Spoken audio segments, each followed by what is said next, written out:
রাজধানীর মানিক মিয়া এভিনিউয়ে নারী নির্যাতনের বিরুদ্ধে আন্তর্জাতিক প্রতিবাদ দিবস উপলক্ষে মশাল মিছিল করছে প্রজন্মতন্ত্রের নারীবাদী মৈত্রী নামী একটি সংগঠন। সহকর্মী মনিরুল ইসলাম রয়েছেন সেখানে, সরাসরি যেতে চাই তার কাছে। মনির, মশাল মিছিল থেকে কি আহ্বান জানাচ্ছেন তারা, সেটি একটু জানতে চাই।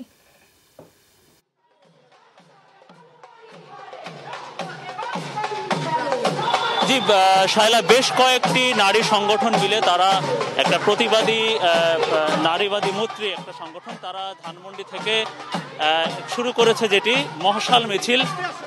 তো আমার পেছনে যেটি দেখছেন সেই মশাল মিছিলটি একেবারে বর্ণিল একটা আয়োজন। রাস্তার মোড়ে মোড়ে তারা দাঁড়াচ্ছেন। রাস্তার মোড়ে মোড়ে দাঁড়িয়ে তারা বিভিন্ন প্রতিবাদ, ধর্ষণের বিরুদ্ধে সেই প্রতিবাদ তারা করছেন। মূলত আজকে একটি লিখিত বক্তব্যে এই সংগঠনটি বলছে যে এই করোনার মধ্যে এই বছর 1300-র উপরে ধর্ষণের ঘটনা ঘটেছে, নারী নির্যাতন ঘটেছে এরকম বড় ধরনের বা উল্লেখিত হাজার খানেক। তাহলে এই দেশে নারী নির্যাতন যতটা হচ্ছে সেটার পরিমাণ আসলে কত, তো সেইটার বিরুদ্ধেই মূলত এই আয়োজনটি।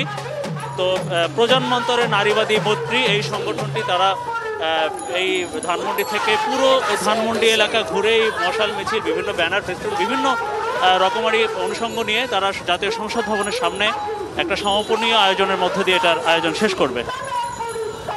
মনির, ধন্যবাদ আপনাকে আমাদের সাথে এই মুহূর্তে যোগ দেওয়ার জন্য।